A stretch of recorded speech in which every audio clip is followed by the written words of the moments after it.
the day after Christmas, I slept great. It was fantastic. But yeah, today is Sunday, so I might be going to church with my mentor that I'm staying with. Yeah, honestly, guys, my heart is kind of heavy today. It's just like that season, Christmassy, all that. And just like the way that yesterday and the day before went, which is fine. It's just that like I have to grieve that. I have to process it. I have to move on from it. I recognize it's not my burden to bear at the end of the day. I have to stay focused on my own life. I have to stay focused on moving forward, not on trying to save something that was never mine to begin with. So it's just a conscious choice. I have to keep choosing it, and so I have to make some breakfast. But today has been, alright so far. I think I'm just feeling like pain. I'm just feeling like a little bit sad, and I don't know. I'll be alright, at the end of the day. But it is what it is. So with all the family stuff last night, there were some like family conversations that came up with like random stories from my grandma being a parent to my uncle and him remembering things that she didn't. And I've heard this one phrase, it's like the axe forgets but the tree remembers. The axe forgets but the tree remembers. And I feel like that's a really interesting example of like how one event really does affect someone else differently. Obviously, I'm not calling my grandma an axe. I don't think that she's, always bad or whatever. But, there's certain wounds that get inflicted throughout life that the other person may not even realize they're inflicting. And I guess with all the stuff I've talked about with like situations and other things, like that is still only my perception of things. And it's not to say that it's to say that my perception is correct because, the tree does have a different experience. But it's also to say that like it's not the end of the world, that, you can heal and all that stuff, but like your experiences are valid, but at the same time, like don't get caught into that being the only part that matters. All right? Like there's so much that matters about you besides like one hard thing that happened. And I'm trying to keep that in mind because as I'm talking to like family about situations growing up and other things that I felt like were extremely like, oh my gosh, this is how my dad feels about me all the time. I talk to him and it's like, no, that's not actually true. Like, this is how I see you. And it's like, oh, okay. So, like, again, like that C.S. Lewis quote that I think I've quoted before, it's like all reality is iconoclastic. And when we have the idea about something, the reality of it kind of shatters that. That happens so much of the time. And, oh, there's a kitty. Hi. Um, it's so hard to be sensitive to, hey, that was a valid, like, hey, you did get chopped by the axe. Without that being like you know, the axe isn't always chopping you. Like, I don't know.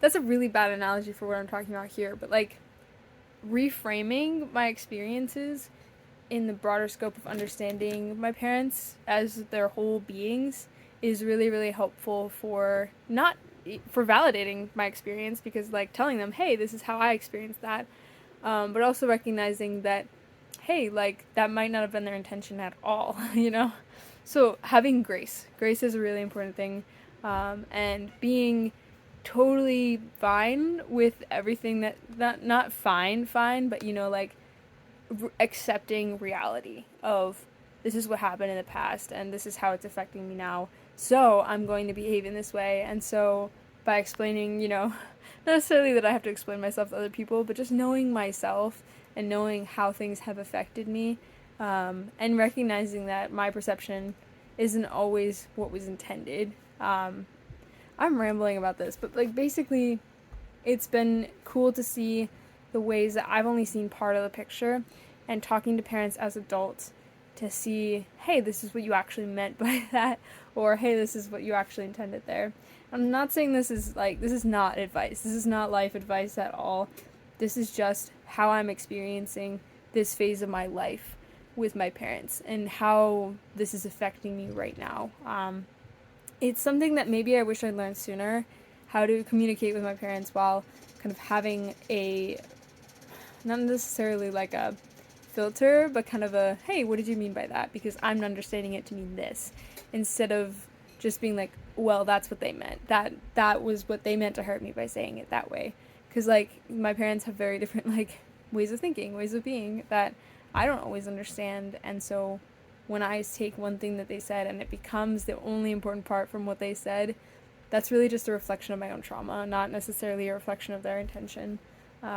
So where I'm at right now is checking my perceptions, but also not invalidating that I would experience that phrase differently from someone else because, it's a scar. It's a scar there. So anyway, I feel like I'm growing, but it's also been a little bit painful to be that way. So, because it's very humbling in a way too, because it's like, oh yeah, like I'm not always right. What I'm perceiving isn't always correct, and I'm not better than them just because I'm different, right? Like that's a really important thing to grasp, is that I'm not better than other people just because I'm different at a different phase or a different stage or even just a different, style, like different views on things. That there's no superiority. It's just what works for me, which wouldn't necessarily work for them.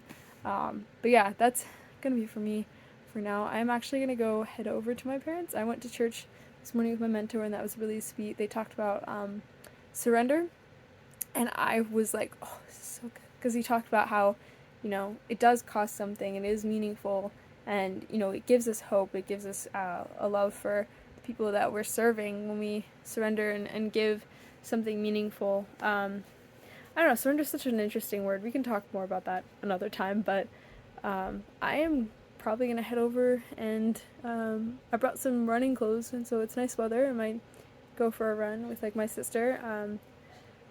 Yeah, I'm going to go drive over to my grandma's house and figure it out from there. Just a reminder, rebuilding and growing and healing starts with you, and you can't heal other people and you can't fix other people. You just have to live your life in a growing and healed way, and everything else is not in your control, so don't worry about it. Honestly, guys, today was good, but I'm trying to be more gentle with how I talk about things. I am terrible about coming across as like a goody two shoes or like a judgmental or like and just that is not the kind of message that's not the kind of message I'm trying to send, and it's just really hard to be like, hey, this seems off to me, or this feels like you guys can be more aware of this, or like I'm disappointed about this, without it being like a world ruining, like it's so frustrating because it feels like I have to have like a really strong argument for it. But the truth is you don't. The more words you're saying for that kind of stuff, the more harmful it can be, the more hurtful it can be.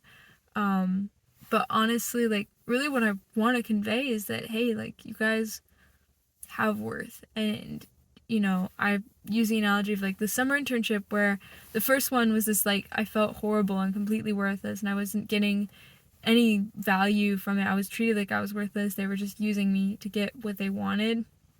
And the second, and I was complying with it too. Like I wasn't fighting as hard as I should have been for myself. The second internship, where they saw me and they saw me as someone that was valuable to invest in, and seeking my good first and foremost, and then the benefit of the project. That was so much better. Having intention for it, not just existing to exist in this role, that made a huge difference. And I think that that's a really nice analogy for like a lot of things in life. I'm so thankful for that internship on so many levels. It really yanked me out of a super dark place, having that second internship with Chick-fil-A and like my school, the ICC. It just yanked me out of so many things that I believed about myself, like my own value, my own identity, and so many lies that had just sunk in because it felt so true, because I'd heard them for so long. I believed them about myself.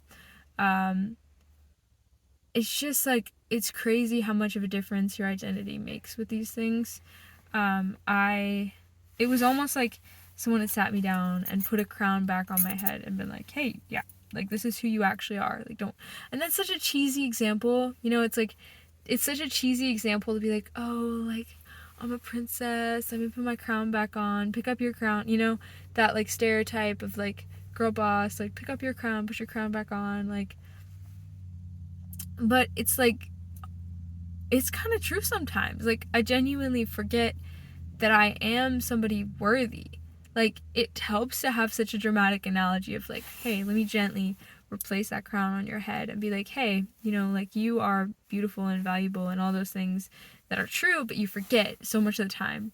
Like, the princess didn't stop being a princess just because they're not wearing a crown, right? Like, it's just a fact, but it shows this shift in identity, a shift of perspective to say like, hey, this is the defining marker, the defining characteristic, not my human flaws, but this thing that you can see visibly that is saying it is valuable, and it's saying that I have worth too because I'm the one bearing that identity. But it's not like you suddenly become that thing because you're wearing a crown, right? Like, you can't just suddenly become like a doctor because you're wearing a lab coat.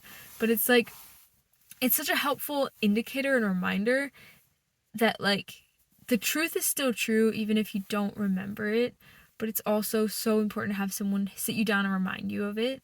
So like, I can't be so focused on pointing out people's like lack of crown, the fact that they're not wearing one or whatever, and more focused on treating them with dignity to say, hey, like, you drop it's so dumb to say, but you dropped this, like, you know, let me help you put that back on, you know. Oh, it's so cheesy. But like, it's kind of it's way more beautiful that way than thinking of it as something that you, I don't know, just don't have, period, or whatever. Like, I would rather have a cheesy, hyper awkward, chuggy, ridiculous response than say something or say that it doesn't matter at all. Because it matters a lot. It matters a lot what you value yourself, what you put your worth into, and how other people treat you. Like, what you tolerate from other people matters. It really does. And you have to understand your worth first. And then you're able to convey that to other people. And you're able to say, hey, you also have worth. Hey, you also can't treat me this way because that's not good for you, you know? And I'm not saying that, like, everything, I definitely didn't handle today as well as I wanted to. As far as the conflicts that I decided to engage with, I did not handle them as well as I wanted to. I was way more emotional. I didn't give myself the space to process my emotions. I reacted from being tired, not necessarily out of genuinely having a good thing to share. I talked about things in a way that made it seem like I was better than other people, and I talked about them in a way that was just a little bit more judgmental than I intended. And I had false expectations, both of myself and of those around me, where I expected myself to be able to complete and navigate all these conflicts perfectly well, and I also expected there to be no conflicts from other people. You have different people in a space, a shared space, there's going to be conflict. There's going to be conflict. That is like a promise. Almost completely for sure you're going to have some conflict. And it's about being able to navigate it in a mature way, not necessarily a perfect way, but in a way that is honoring to the people that you're talking to. And I don't know that I did that in the most graceful way. It just became about myself and proving that I was right, or proving that I was appropriate for feeling how I felt, which is just not a valid argument for being rude or not being able to communicate things well to people. The fact of the matter is I was tired and I just didn't communicate well. The heart behind it might have been the best place ever, which, you know, like, it always is. I'm always like exactly right where it needs to be.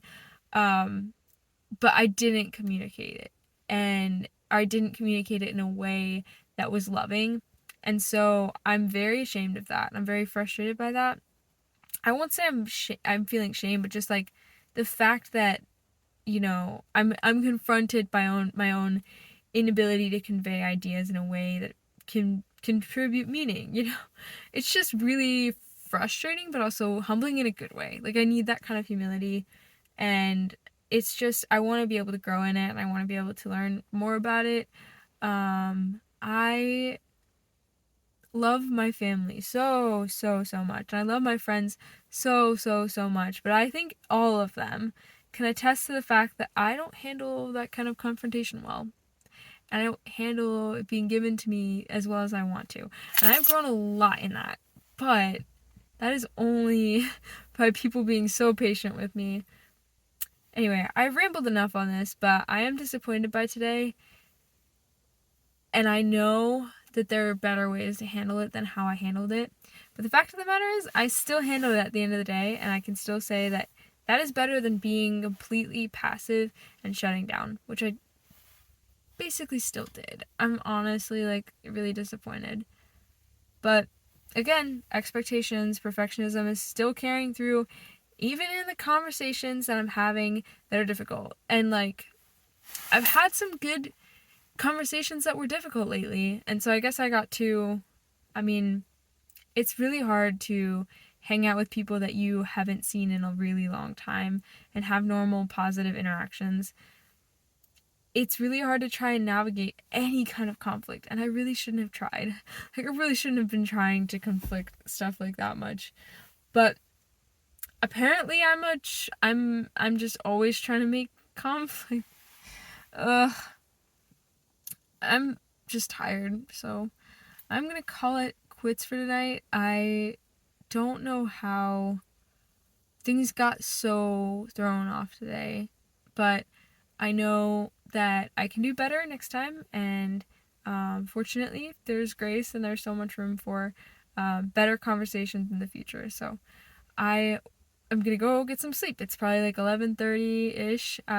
Stayed up really late lately, but like it's good. It's good stuff. So had a good conversation with my younger sister Charlotte, who's in a few of the other videos lately. Some good deep conversations, getting to the heart of some things and trying to be more encouraging than I came across the first time, because you can't really dilute that kind of conversation down to, hey, you're wrong in this and I'm right and I know why, but I'm not going to fully be able to tell you because I'm giving it in about 2 sentences and I'm expressing my emotions more than I'm expressing truth right now.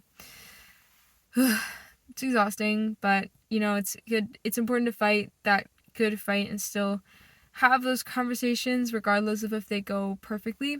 I know that I'm still going to be struggling to fully release this, but I need to, and move on to the next conversation that we have, the next interaction that we have, and really just focusing on my own growth and development so that it flows naturally from me when those conversations do happen. Because I know today was also a result of being undernourished in some respects, like my own lack of connection with like God and other aspects of myself, quiet time, and just being able to process what's happening. That helps me to prepare for these conversations a lot. So anyway, I'm actually gonna call it a night, so I'm gonna go in. But I hope you guys are having a good January, whatever day I end up posting this, and that you take care of yourselves. But that's gonna be it for me. Bye.